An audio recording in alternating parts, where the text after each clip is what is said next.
did the math. He figured that if you subscribe to all of them, it'd be about $62 a month. Is the average American going to want to subscribe to 8 services, bearing in mind that there could be others coming down the road, and pay $62 a month for all of them? What do you think?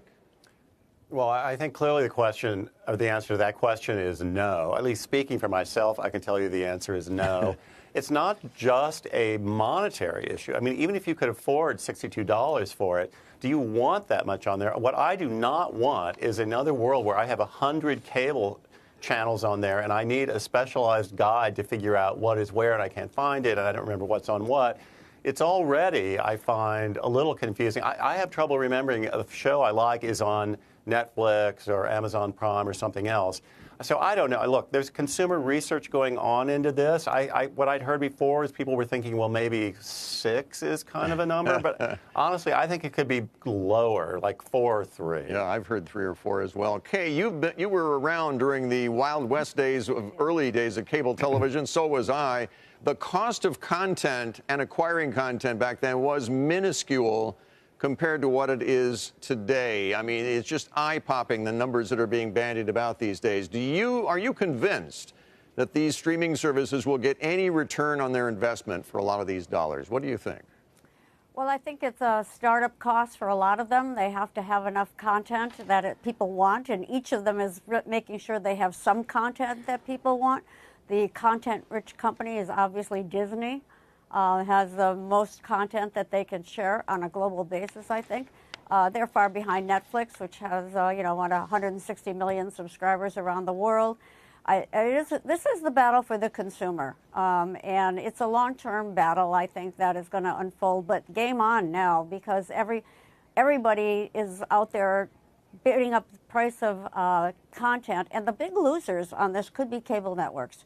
Because cable networks, especially basic cable networks, but even the pay networks, are going to have a hard time bidding against these dollars that the over-the-top companies are bidding for the content that they don't already own. So it is really a very big sea change in the economic model.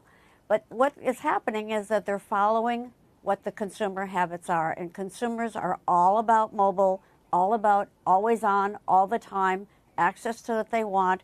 And right now, today, the average subscriber number to streaming is 4.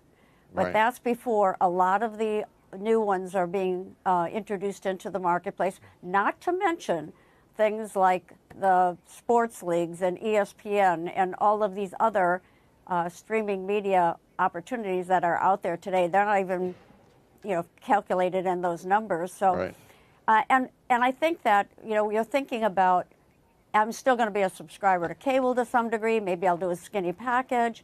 But a lot of people, especially millennials and Gen Zs, are not subscribing to cable. So these streaming services allow them to pick what they want. They won't get everything they want because some things that they might want are on different services and they're not willing to pay for those services by the month. The question is, without a subscription licensing for a period of time by the consumer, people may just drop in and drop out when they want to see something specific. So they'll take it for a month because they want to see something. And they binge view. And they binge view. Even if it's a series, not a live event, but a binge viewing. That binge viewing has completely changed people's habits. So we're in a brand new world. The world that I created out there is really very challenged. Interesting, though.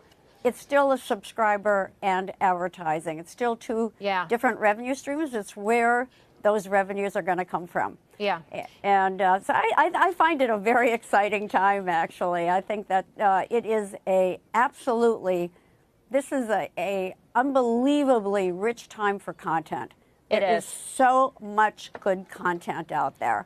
And we still only have 24 hours a day, 7 days a week. So there will be some limitations on how much people can really absorb.